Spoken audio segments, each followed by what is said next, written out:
सभी साथियों को जय भीम जय संविधान।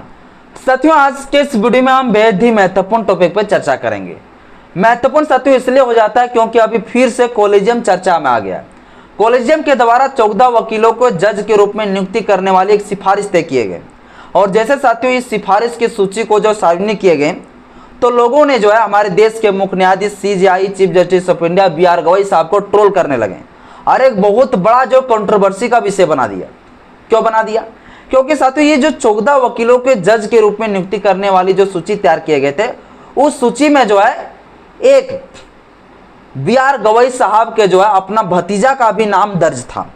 तो लोगों ने जो है ये ट्रोल करने लगा कि BR गवई साहब जो अपना भतीजा को जज बना रहे हैं और इसी चीज को लेकर साथियों पूरा जो है अभी कंट्रोवर्सी हो रहा है खूब ज्यादा।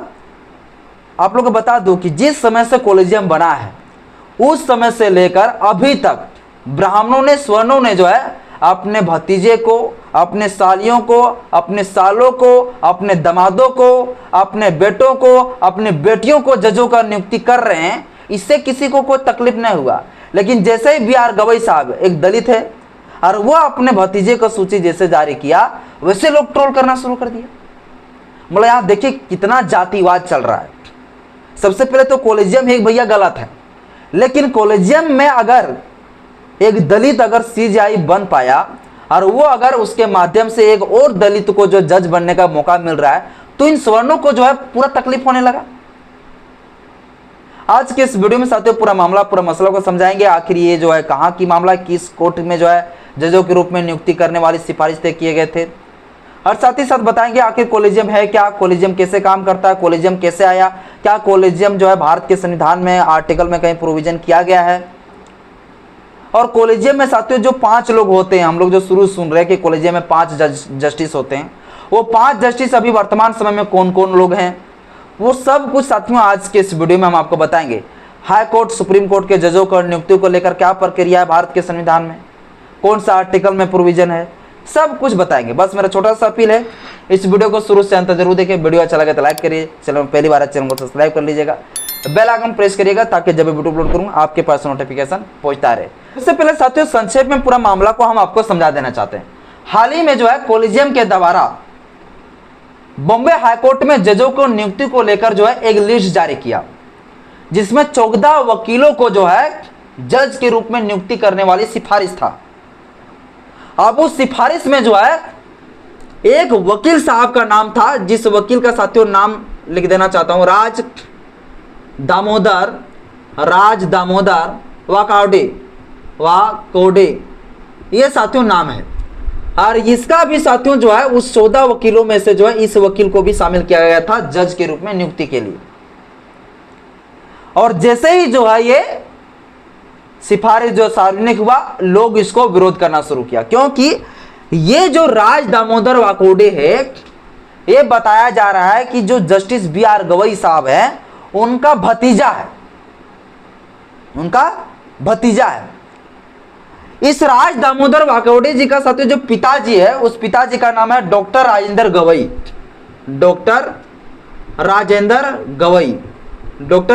गवई। अब समझिए पूरा विवाद को, ठीक ना। अब ये राजेंद्र दामोदर वाकोडे का जो लिस्ट में जब शामिल किए गए तो लोगों ने इसका ट्रोल किया, क्योंकि भैया ये मतलब CJI साहब अपना भतीजा को जज बना रहा है। तो डॉक्टर राजेंद्र गवई साहब जी कह रहे हैं कि देखिए इस प्रकार से लोग जो ट्रोल कर रहे हैं, ट्रोल नहीं करना चाहिए, क्योंकि हम जो है ना BR गवई साहब का दूर का रिश्तेदार हैं और हमें अगर मेरे बेटे को अगर जज के रूप में नियुक्ति कर रहा है तो इसमें किसी को आपत्ति नहीं होना चाहिए, क्योंकि हम लोग बहुत दूर का रिश्तेदार हैं। तो क्लियर हो गया कि BR गवई साहब का अपना भतीजा जो है ये नहीं है, BR गवई साहब का चचेरा भाई का बेटा है, मतलब थोड़ा सा दूर का रिश्तेदार है। ये साथियों यहाँ क्लियर हो गया। अब चलिए जो है पूरी जो है मामला, तो इस प्रकार से साथियों ये पूरी मामला था। अब हम आपको समझाते हैं ये कॉलेजियम जो है क्या और कॉलेजियम कैसे काम करता है, और कैसे कैसे कॉलेजियम आया और जजों का नियुक्ति से संबंधित जो है भारत के संविधान में क्या कुछ प्रोविजन किया गया है, ये हम आपको आगे बताते हैं। देखिए ये जो कॉलेजियम है साथियों, ये जो कॉलेजियम है, इस कॉलेजियम का प्रमाण हमें भारत के संविधान में कहीं देखने को नहीं मिलता है। तो कैसे आया कॉलेजियम, जब भारत के संविधान में है ये नहीं, तो फिर कॉलेजियम आया कैसे। और ये कॉलेजियम है क्या, पहले ये जान लीजिए। कॉलेजियम साथियों एक प्रकार का समिति है, कमेटी है आप कह सकते हैं।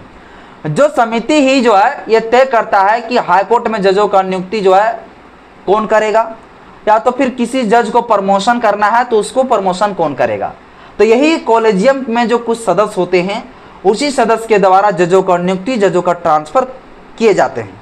तो ये कॉलेजियम साथियों क्या है आप लोग समझ गए, लेकिन ये कॉलेजियम भारत के संविधान में कहीं नहीं है, इसका प्रोविजन कहीं भी प्रावधान नहीं है।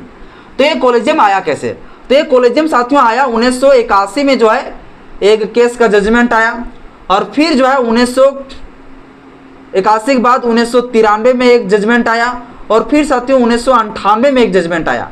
तो ये 3 केसों का साथियों जजमेंट के बाद ये कॉलेजियम निकला।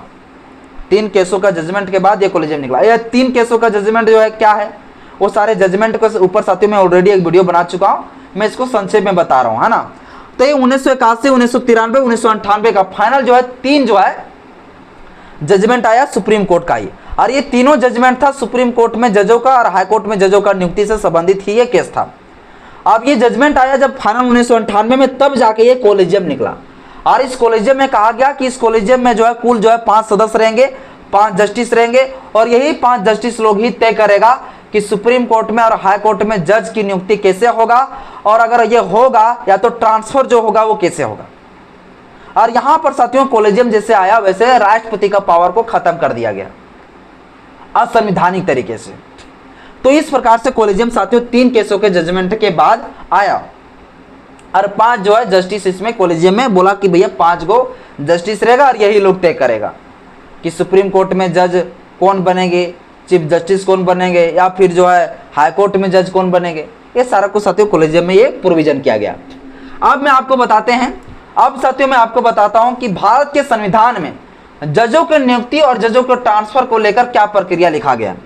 तो भारत के संविधान का साथियों जब आर्टिकल आप पढ़ेंगे 124, आर्टिकल कितना 124, तो आर्टिकल 124 में जो है सुप्रीम कोर्ट के जजों के संबंधित साथियों जो है सुप्रीम कोर्ट में जो है जजों की नियुक्ति से संबंधित साथियों जो है इसमें प्रोविजन किया गया है कि सुप्रीम कोर्ट में जजों का नियुक्ति कैसे होगा और कौन करेंगे। तो सुप्रीम कोर्ट में साथियों जजों को नियुक्ति को लेकर जो है राष्ट्रपति को पावर दिए गए हैं। जब संविधान का आर्टिकल 124 आप पढ़ेंगे तो इस आर्टिकल में कहा गया कि राष्ट्रपति के ही द्वारा जो है जजों को नियुक्ति से संबंधित अधिकार दिए गए हैं, यानी राष्ट्रपति जिसको चाहेंगे जज बनाना वही जज बनाएंगे, या तो फिर राष्ट्रपति चाहेंगे कि हाई कोर्ट के जजों को जो है सुप्रीम कोर्ट में डाल दिया जाए। तो ये सारा जो है पावर जो है किसको दिए गए थे, तो साथियों ये दिए गए थे राष्ट्रपति को। इसके बाद जब आप आर्टिकल पढ़ेंगे 217 जब आप पढ़ेंगे तो इसमें साथियों हाई कोर्ट के जजों का नियुक्ति संबंधी साथियों प्रोविजन है। हाई कोर्ट के जजों के संबंधित जो है नियुक्ति प्रक्रिया इसमें लिखा गया कि हाई कोर्ट के जजों का नियुक्ति कौन करेगा। तो हाई कोर्ट का भी साथियों जजों का जो नियुक्ति है वो राष्ट्रपति के द्वारा ही किए जाएंगे, यानी जजों का नियुक्ति हो चाहे जजों का ट्रांसफर हो, ये दोनों काम जो है या जजों का जो है प्रमोशन हो, ये सारा जो काम है वो राष्ट्रपति के ही हाथ में साथियों दिए गए थे। ये संविधान का आर्टिकल 124, आर्टिकल साथियों 217। आर्टिकल 124 के तहत सुप्रीम कोर्ट के जजों का नियुक्ति, जजों का ट्रांसफर, या तो जजों का साथियों प्रमोशन, या साथियों और हाई कोर्ट में देखा जाए तो आर्टिकल 217 के तहत हाई कोर्ट में जजों का नियुक्ति, जजों की ट्रांसफर और साथियों जजों की प्रमोशन की सारे प्रक्रिया जो है इस आर्टिकल में लिखा गया। लेकिन हुआ क्या, जब कॉलेजियम आया 1998 में तो इस आर्टिकल को बैंड लगा दिया, इस भी आर्टिकल को बैंड लगा दिया गया और यहाँ उल्टा कर दिया। क्या उल्टा कर दिया कि अब जो है ना राष्ट्रपति तय नहीं करेगा कि कौन जस्टिस बनेगा या नहीं बनेगा, किस जज को कहाँ भेजा जाएगा या नहीं भेजा जाएगा, बल्कि ये तय करेगा सुप्रीम कोर्ट का ही कॉलेजियम तय करेगा कि कौन सा जज को कहाँ नियुक्ति किए जाएंगे, किसको कहाँ पर ट्रांसफर कराए जाएंगे, सब कुछ ये जो है कॉलेजियम ही करेगा। ये साथियों जो है ना कॉलेजियम जब आया तो कर दिया। इसके बाद क्या करेगा, कॉलेजियम जो है ना उस सिफारिश को राष्ट्रपति को भेजेगा और राष्ट्रपति को एक ऐसा होगा कि भैया उसको जो है उस सिफारिश को मंजूरी देना ही पड़ेगा, यानी राष्ट्रपति जो है कभी भी ये टाल नहीं सकता है। जो कॉलेजियम दे देगा लिख के कि भैया हम इसी व्यक्ति को जज बना रहे हैं तो वही जज बनेगा, दूसरा कोई नहीं। राष्ट्रपति चाह के भी जो है उसे नहीं हटा सकता है। प्रक्रिया में हालांकि ऐसे लिख दिया है कि एक बार जो है अगर सिफारिश को भेजा तो अगर राष्ट्रपति को अच्छा नहीं लगा कि इसे जज नहीं बनना चाहिए तो रिटर्न कर सकता है, लेकिन फिर दोबारा अगर कॉलेजियम उसी का नाम भेज देता है तो फिर राष्ट्रपति कुछ नहीं कर सकता है, बल्कि उसी को जज बनाना ही पड़ेगा। तो एक प्रकार साथियों जो आर्टिकल 17 है आर्टिकल 124 जो है उसको जो है ना पूरी तरीके से कॉलेजियम के द्वारा खत्म कर दिया गया। कहीं ना कहीं कॉलेजियम जो आया वो कैसा आ गया, असंवैधानिक तरीके से आ गया। अब मैं आपको बता दूं साथियों, अभी जो कॉलेजियम है, इस कॉलेजियम में जो है ये 5 लोग जो है वो कौन लोग हैं, इसी 5 लोगों के द्वारा साथियों जो है ना पूरा जजों की नियुक्ति, जजों के ट्रांसफर, जजों की प्रमोशन होता है। तो अभी साथियों जो कॉलेजियम में 5 जो लोग हैं, वो 5 लोगों में साथियों सबसे पहले एक तो हमारे CJI साहब हैं, जिसके कॉलेजियम का प्रमुख, कॉलेजियम का अध्यक्ष होता है चीफ जस्टिस ऑफ इंडिया होता है। तो CJI BR गवई साहब साथियों हमारे अभी कॉलेजियम का एक सदस्य है, जो ये अध्यक्ष है कॉलेजियम का। इसके बाद साथियों दूसरा जो है वो सूर्यकांत जी है, जस्टिस साथियों सूर्यकांत, जस्टिस साथियों सूर्यकांत जी है, सूर्यकांत। इसके बाद साथियों और कौन है, इसके बाद साथियों जस्टिस जो है जस्टिस साथियों जो विक्रमनाथ हैं, जस्टिस विक्रमनाथ है, जस्टिस विक्रमनाथ। इसके बाद साथियों और कौन है, इसके बाद साथियों जस्टिस जो है जस्टिस JK माहेश्वरी।